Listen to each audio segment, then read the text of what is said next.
퇴직하면 여유롭게 여행 다니고 좋아하는 취미도 하면서 살 거야.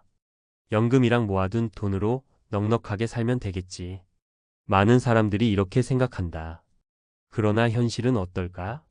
은퇴를 앞두고 있거나 이미 퇴직한 사람들 중 상당수가 예상치 못한 재정 위기에 빠진다. 평생 모은 돈을 투자했다가 실패하거나 사업을 시작했다가 빚을 지거나 자녀 뒷바라지에 모든 걸 쏟아붓고 나서야 내가 뭘 잘못했지? 하고 후회하는 경우가 적지 않다. 노후는 꿈이 아니라 냉정한 현실이다. 은퇴 이후의 삶을 막연히 긍정적으로만 그리다가는 예상치 못한 경제적 나락에 빠질 수 있다. 오늘은 실제로 은퇴 후 모든 것을 잃고 빚더미에 앉은 사람들의 사례를 통해 우리가 절대 놓쳐서는 안 되는 교훈을 이야기해 보려 한다. 1. 투자로 한방 놀이다. 전 재산 날린 58세 김모 씨. 김 씨는 30년 넘게 직장 생활을 하며 착실히 노후 자금을 모았다. 퇴직금까지 합쳐 약 4억 원 정도가 손에 들어왔다. 은퇴 후에는 연금과 함께 안정적인 수익을 낼 계획이었지만 주변에서 요즘 주식 안 하면 바보야. 이 종목만 잡으면 돈방석이야. 하는 말을 듣고 흔들리기 시작했다. 처음엔 조심스러웠다. 하지만 주식이 연일 상승하는 걸 보고 나도 한번 해볼까? 라는 생각이 들었다. 처음엔 1천만 원, 그 다음엔 5천만 원, 그리고 결국 2억 원을 주식과 코인에 넣었다. 문제는 투자 타이밍이었다. 김 씨가 본격적으로 들어갔을 때가 시장의 꼭대기였다. 그때까지 오르던 종목들은 갑자기 하락하기 시작했고 반등을 기다리는 사이 손실은 눈덩이처럼 커졌다. 결국 2억 원 중 1억 8천만 원을 잃었다. 남은 돈은 겨우 2억 원, 하지만 여기서 멈출 수 없었다. 잃은 돈을 다시 찾아야 한다는 생각에 대출까지 받아 투자를 이어갔다. 결국 투자 실패와 대출이자 부담으로 인해 남은 돈마저 사라졌다. 교훈. 은퇴 후에는 한 방을 노리는 투자가 아니라 안정적인 자산 관리가 핵심이다. 감당할 수 있는 선에서만 투자해야 하며 잃어도 괜찮은 돈만 투자해야 한다. 전문가의 조언 없이 무작정 투자하는 것은 위험하다. 2. 노후를 위해 시작한 카페, 빚더미에 앉은 62세 박모 씨. 박 씨 부부는 은퇴 후 여유롭게 살고 싶었다. 우리도 카페나 하나 차려볼까? 친구들이 하나 둘씩 창업을 하는 걸 보며 자연스럽게 그런 생각이 들었다. 퇴직금 3억 원 중 1억 5천만 원을 들여 작은 커피숍을 열었다. 커피 머신, 인테리어, 테이블, 의자까지 신경 쓸 게 많았다. 게다가 처음 하는 장사다 보니 생각보다 돈이 훨씬 많이 들어갔다. 문제는 장사가 생각처럼 되지 않았다는 것. 평일에는 손님이 거의 없었고 주말에만 간신히 매출이 올랐다. 하지만 월세와 운영비, 인건비까지 내고 나면 남는 게 없었다. 결국 적자를 막기 위해 대출을 받았고 이자 부담이 커지면서 운영이 더 힘들어졌다. 결국 2년 만에 카페를 접을 수밖에 없었다. 그러나 문제는 남은 빚이었다. 퇴직금을 거의 다 쏟아부은 상태에서 7천만 원의 대출이 남아 있었다. 은퇴 후 편하게 살 줄 알았던 박 씨는 빚을 갚기 위해 다시 일자리를 찾아야 했다. 교훈. 은퇴 후 사업은 신중해야 한다. 충분한 경험과 시장 조사가 없다면 위험할 수 있다. 초기 자본이 많이 드는 사업보다는 리스크가 적고 운영이 쉬운 일을 찾아야 한다. 노후 자금 전부를 창업에 올인하는 것은 절대 금물이다. 3. 자녀 뒷바라지에 모든 걸 쏟아붓고 빈손이 된 65세 이모 씨. 이 씨 부부는 평생을 아들 하나만 바라보며 살았다.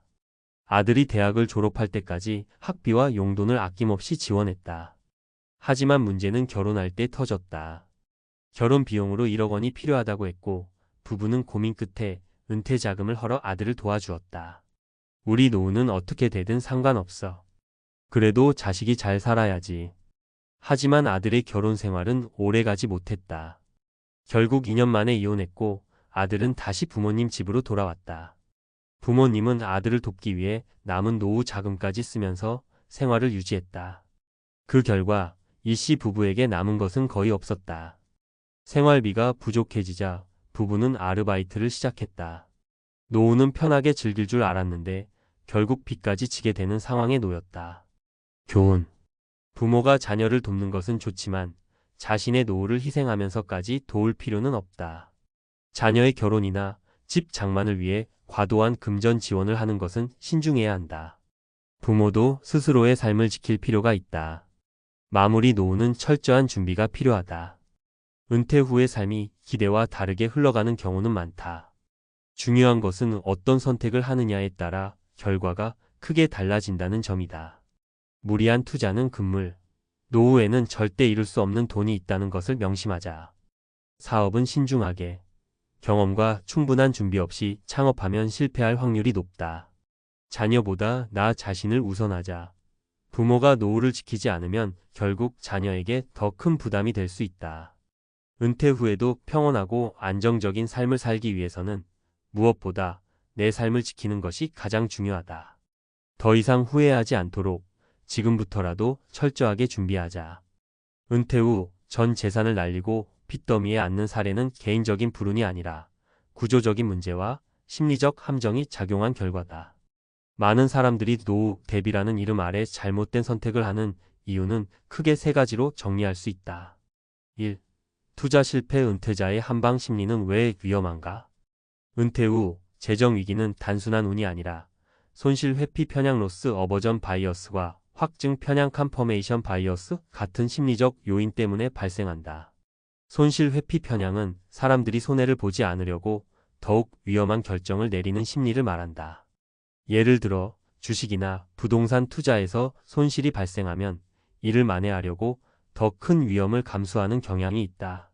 앞서 소개한 김 씨의 사례처럼 잃은 돈을 만회하려다 더 큰 손실을 보는 것이 대표적인 예다. 확증 편향은 자신이 믿고 싶은 정보만 받아들이는 경향이다. 요즘 유튜브나 SNS에서 이 종목은 반드시 오른다. 안정적인 투자 기회라는 말이 많지만 실제로 그들이 제공하는 정보는 객관성이 부족한 경우가 많다. 경제 연구 사례. 하버드대 경제학 교수 존 캠벨의 연구에 따르면 은퇴 후 투자 실패의 가장 큰 원인은 과도한 낙관주의와 단기적인 시장 변동성에 대한 대응 부족이다.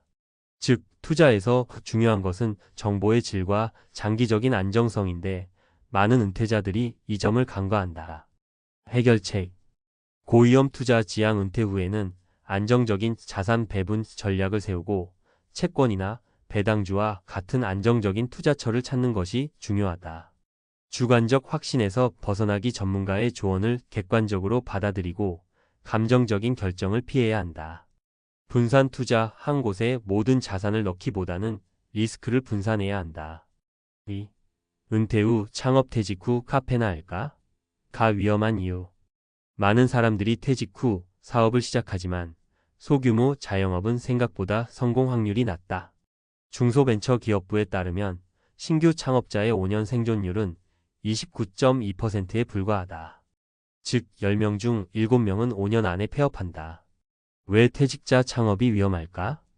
사업 경험 부족. 대부분의 은퇴자들은 사업 경험이 없으며 창업을 단순히 제2의 직장처럼 생각하는 경우가 많다. 고정비 부담. 카페, 음식점 같은 업종은 초기 투자 비용이 크고 월세, 인건비 등 고정비가 많이 든다. 고객 확보 어려움. 퇴직자들은 브랜드 마케팅이나 온라인 홍보에 익숙하지 않아 경쟁력이 떨어진다. 경제 연구 사례. 스탠퍼드대 경영대학원의 연구에 따르면 50대 이후 창업자의 성공 확률은 기업 운영 경험이 있을 경우 2배 이상 높아지지만 경험 없이 시작하면 성공 확률이 70% 이상 낮아진다. 해결책. 소규모 창업부터 시작. 자본금이 적게 드는 온라인 비즈니스나 컨설팅 같은 분야를 고려해야 한다. 시장 조사 필수. 기존의 자영업자들이 어떻게 운영하는지 분석하고 경쟁력을 가질 수 있는 분야를 찾아야 한다. 고정비 최소화. 월세 부담이 있는 점포형 창업보다는 재택에서 가능한 사업이 훨씬 유리하다. 3. 자녀 지원. 부모의 노후를 갉아먹는 자식 리스크. 부모가 자녀의 학비, 결혼 자금, 주택 자금을 지원하는 것은 한국에서 흔한 일이다. 하지만 이런 지원이 과도해지면 부모 자신의 노후가 흔들릴 수 있다. 실제 데이터. 한국보건사회연구원에 따르면 은퇴 후 경제적 어려움을 겪는 부모 중 42%가 자녀 지원으로 인해 자산이 감소했다고 응답했다. 특히 자녀 결혼과 주택 구입 지원이 가장 큰 부담 요소였다. 심리적 요인. 선택적 망각 셀렉티브 퍼게팅. 부모는 자녀가 성장하면 경제적으로 독립할 것이라고 생각하지만 현실은 다르다. 부모의 죄책감 퍼렌털 길트. 자녀에게 충분히 해주지 못했다는 죄책감 때문에 노후 자금을 희생하는 경우가 많다. 해결책. 자녀와 명확한 경제적 경계를 설정. 부모의 노후 자금은 부모의 것이며 자녀가 성인이 되면 독립적으로 경제 생활을 해야 한다는 원칙을 세워야 한다. 자녀 교육. 자녀가 어릴 때부터 재정 교육을 시켜야 한다. 자녀 지원 시 한도를 설정. 도와주더라도 반드시 얼마까지 가능하다는 선을 정해야 한다. 결론. 은퇴 후 재정 위기를 피하려면 은퇴 후 전 재산을 날리는 사람들의 공통점은 감정적인 결정, 무리한 투자, 경험 없는 창업, 그리고 자녀 지원으로 인한 재정 부담이다. 이를 피하기 위해서는 냉정하고 현실적인 계획이 필요하다. 핵심 정리. 투자는 신중하게. 원금 보장이 어렵다면 은퇴 후엔 하지 않는 것이 좋다. 사업은 철저한 준비 후. 창업은 경험이 있는 분야에서 시작해야 한다. 자녀보다 내 노후가 먼저. 자녀를 돕더라도 내 노후 자금이 희생되지 않도록 해야 한다. 은퇴 후에도 안정적인 삶을 유지하는 사람들은 감정에 휘둘리지 않고 냉정한 경제 관점으로 노후를 설계한 사람들이다. 이제부터라도 철저한 재정 계획을 세우고 스스로를 지킬 수 있는 준비를 해야 한다.